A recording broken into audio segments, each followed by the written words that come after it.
আমি এই প্রথম একজন মহান নেতার সাথে বসলাম, তোমাদের মতো যারা একদম বিপ্লব করছো।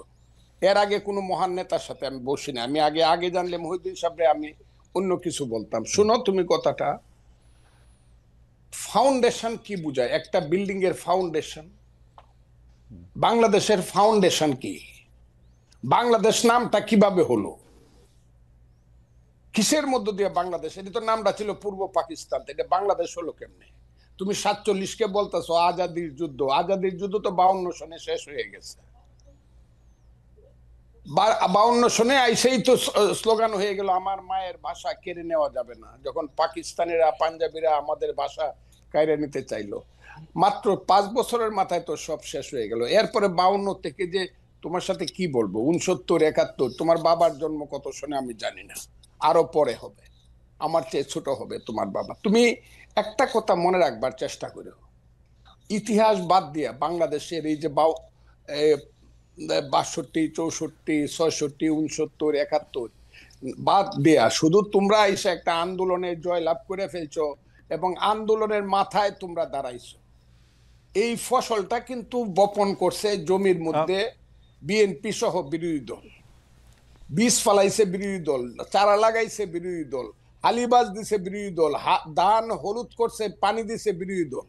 তোমরা এসে 1 মাসে কাইটা দিছো।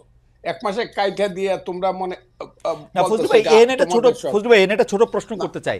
আপনি যাদেরকে বলতেছেন ওরা এসে কাইটা দিছে, ওরা না আসলে আপনারা কি কাটতে পারতেন?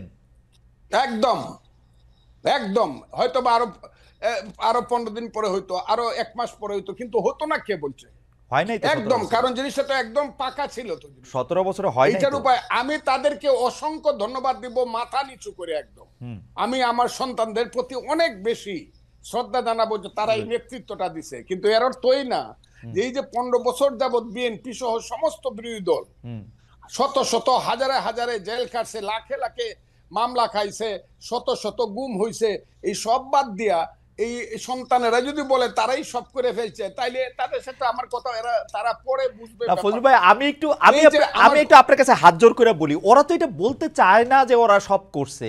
ওদেরকে ওরা যখন না, আপনি দেখেন ওরা যখন বিএনপি কে সরকারে আসতে বলছে, বিএনপি সরকারে আসে না, ওরা কি করবে? বিএনপি সরকারেও আসবে না, ডিস্টার্ব করবে, তো কেমনে হবে? মাসুদ আমার সন্তানের মতো। আমি যখন ছাত্রলীগের প্রেসিডেন্ট 80 সনে, ওই সময় ও জন্মগ্রহণ করে নাই।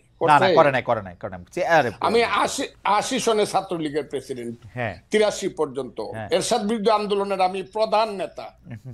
যেদিন জয়নাল, জাফর, মুজাম্মেল, কাঞ্চন, দীপালি শাহ, আমি প্রধান নেতা, আমি একা বক্তৃতা করছি। এগুলো তো এদেরকে বলে লাভ নাই তো এইসব কথা। তুফাইল আহমদরা কারা, শাহ মুয়াজ্জেমরা কারা, নূরে আলম সিদ্দিকে মুক্তিযুদ্ধ কারা করছে?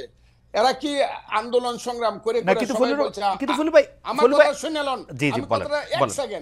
এরা কি আন্দোলন করেই কইছে আমাকে মন্ত্রিসভায় নেও আর আমার কথায় রাষ্ট্র চলবো? এরা তো গিয়ে এখন গ্রামে গ্রামে বৈশা থাকে, ওই যে সমন্বয়কের নামে জেলায় জেলায় কি করতেছে তারা। এখন দল করবে, আমি তাদেরকে অভিনন্দন জানাই রাখলাম। বাবারা একটা দল করো, তোমাদের দল অনেক বড় হোক, সব মানুষ তোমাদেরকে ভোট দেখ, তোমরা মানুষের কাছে যাও, গিয়া তোমরা দেশ চালাও। কিন্তু আমাদেরকে নিয়ে, আমাদের মুক্তিযুদ্ধ নিয়ে কটাক্ষ করিয়া যা ইচ্ছা তা বলবা যে আমরা মাপ চাইতে হবে। এখন মুসলমানরা আল্লাহর কাছে মাপ চাইতে হবে, মুক্তিযুদ্ধের এই কথাটাও আমাদেরকে সহ্য করতে হবে।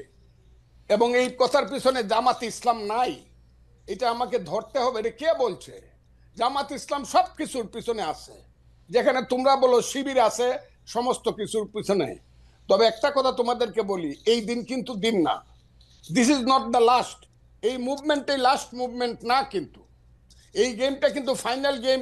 তোমরা যেটা বলতেছো may not be final game in the history, এটা সেমিফাইনাল, ফার্স্ট রাউন্ডও হইতে পারে না। কিন্তু ফজলু ভাই আপনি কি ওদেরকে বেনিফিট অফ ডাউট দিবেন? ওরা তো প্রত্যাহার করলো, এবং কেউ তো আজকেও হান্নান মাসুদ ওই লেখার কথা আপনি বলতেছে, আজকেও হান্নান মাসুদ বলতেছে যে ও শাস্তি দাবি করে, যে লেখক এই লেখা লিখছে ও দাবি করে যে এডিটর এটা দেইখা দেখে নাই সেটার। এটা তো ওর অবস্থান, অনেকের অবস্থা। কার কাছে দাবি করে? জামাতের কাছে। শাস্তি কি জামাতের মতো একটা মেথডিক্যাল দল, একটা ক্যাডার ভিত্তিক দল তো 1 সেকেন্ড লাগে শাস্তি নিতে। জামাতের নিচে কতদিন হয়েছে? আপনি তো নিচে না নেই তো। বরং জামাত শিবিরের সেক্রেটারি যে আমি আপনাকে কি বলবো, না ফজলু ভাই, সভাপতি যে ফজলু ভাই যেভাবে আমি হেলালের সাথে তর্ক করছে, আজিজুল বাড়ি হেলালের সাথে মুক্তিযুদ্ধ যে সঠিক ছিল না, এটা কি ছিল, এইসব কুকথা আকথা বা ওই যে কুযুক্তি, আমি তো ছেলেদের সাথে আলাপ করতে না, আপনি ছেলেদের সাথে আলাপ করেন না। আপনার কথা বাংলাদেশের সবাই শুনতেছে, এই মুহূর্তে 13,000 জনের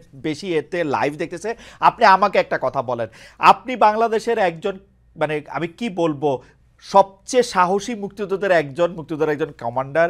আমাদের যে 54 বছর পরে আইসা মুক্তিযুদ্ধের গুরুত্ব ওদেরকে বুঝাইতে হইতেছে, আপনি যাদেরকে 2 প্রজন্মের পরের 3 প্রজন্মের পরে, আমারও 2 প্রজন্মের পরের যাদেরকে এটা বুঝাইতে হইতেছে, এর জন্য কি আমরা দায়ী না? আমরা মুক্তিযুদ্ধটাকে কোন জায়গায় নিয়ে গেছিলাম? আমরা সব জায়গায় দায়ী। 54 বছরের মুক্তিযুদ্ধকে সবাই, আপনি আমার ওই বক্তব্য শুনবেন, আমি আমার সন্তানকে বলবো, ওই যে আমি বলছি যে প্রথম দিন থেকেই মুক্তিযুদ্ধের ট্রেনটা ভুল লাইনে উঠছিল, শুনছেন আপনি আমার এই বক্তব্যটা? এটা আমি কারে বলছি? যাকে আমি পৃথিবীর মধ্যে এক সময়ে, আমি আর বললাম না, শেখ মুজিবুর রহমানরে বলছি যে উনি ট্রেনটা ভুল লাইনে তুলছে। আমি বলছি, এটা ওনারা বলছে, আমি বলছি মুক্তিযুদ্ধের লাইনটা প্রথম দিন থেকেই ভুল লাইনে উঠছে। এটা যাওয়ার কথা ছিল চিটাগাং, কিন্তু এটা টঙ্গী গিয়ে। কিন্তু ফজলু ভাই, আমার একটা আফসোস কি জানেন, যেই কথা আপনি ধরেন 1972, 73, 74 সালে আপনি বলতেছেন, 30 বছর 35 বছরের একটা দুর্দণ্ড প্রতাপশালী যুবক, সেই কথাই যখন আবার ওরা বলে, ওর কাছাকাছি কথা বললে আপনি এটা সহ্য করতে পারতেছেন না, এটার কারণটা কি? আসলে না, ওরা তো মুক্তিযুদ্ধটাকে মাকে অস্বীকার করে, মাকে যে অস্বীকার করে সে সন্তান না। আমি তো মাকে অস্বীকার করি না, আমি বলি আমার মাকে ভুল পথে নেওয়া হয়েছে, আমি বলি সেইটা। আমি তো মাকে অস্বীকার করি না, তো মা অস্বীকার করে, তাই নাকি? আমি মুক্তিযুদ্ধ তো অস্বীকার করি না, আমি বলি মুক্তিযুদ্ধের ট্রেনটাকে ভুল পথে চালানো, আমি বলি তো সেইটা।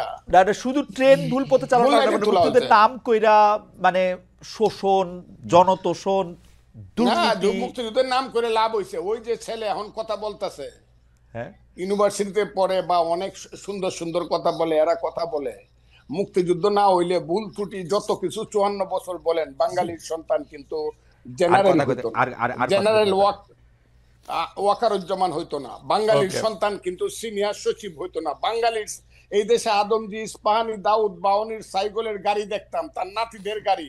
আমাদের সেই ছেলে যে এখন ওদের যে নেতা হাসনাত আব্দুল্লাহ, আমি তাকে ধন্যবাদ দিব, সে বলছে আমি 4 কোটি টাকা দামের গাড়ি দৌড়াই। 4 কোটি টাকার গাড়ি বাঙালি ছেলেদের থাকতো না, আদমজির নাতি রোলস রয়েস গাড়ি আমাদের দেখতে হতো।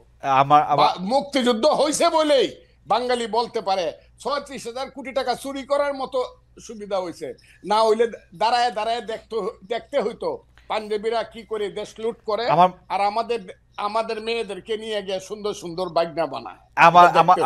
মুক্তিযুদ্ধ সবটা খারাপ এই কথাটা আমি বলবো না, আমার মনে হয় যে ভুল হয়েছে, কিন্তু মুক্তিযুদ্ধ সবটা খারাপ। মুক্তিযুদ্ধ হওয়ার ফলেই বাংলাদেশ নামে একটা দেশ হয়েছে, বাঙালি জাতির একটা রাষ্ট্র হয়েছে, বাস দ্যাটস অল।